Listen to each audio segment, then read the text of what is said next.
Ladies and gentlemen of the jury, have you reached a verdict?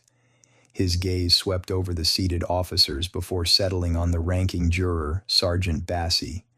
The sergeant, a seasoned soldier with broad shoulders and the stern countenance of a man who had seen too much, stood with the rigid discipline which came from having spent years in uniform. His eyes flicked momentarily to Shane, then back to the judge. "We have, Your Honor," he said, his voice steady. As the words left his mouth, the weight of inevitability settled over the room like a crushing force. Tim and Mary Alexander did not move. They only stared at their son. Mary's lips parted slightly, but no sound came out. Tim, usually a man of few words, sat frozen, his weathered hands pressing into the wooden bench as if anchoring himself in place. Shane had always wanted to be a soldier. From the time he was a boy, he had spoken of service, of duty, of making a difference. It was all he had ever dreamed of. And now the army was about to cast him aside.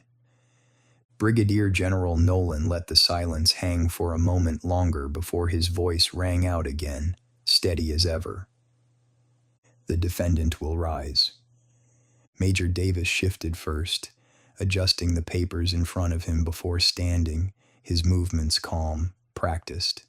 Shane followed, his limbs stiff as though he were held together by sheer force of will alone. Across the aisle, a reporter from the Fayetteville Observer scribbled furiously into his notebook, barely looking up as he documented the moment. The gallery was packed. Other soldiers, members of the press, a few civilians who had come to witness the trial's conclusion. Some leaned forward slightly, as if being closer might reveal some unspoken truth in the young soldier's expression. Judge Nolan's voice cut through the room, sharp as a blade. "What say you?" Sergeant Bassey's fingers tightened around the charge sheet in his hands. He did not hesitate as he read, his voice unwavering, though the words themselves seemed to shake the very foundation of the room. "On the charge of violation of Article 118, we find Specialist Alexander guilty." A breath caught somewhere in the courtroom. Murder. Shane's lips twitched into a scowl, his brows furrowed despite his attempts to keep any sort of feelings from showing. His father exhaled slowly, his fingers tightening around his knee. "On the charge of violating Article 92, we find Specialist Alexander guilty."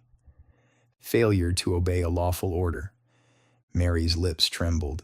The handkerchief in her hands was twisted beyond recognition.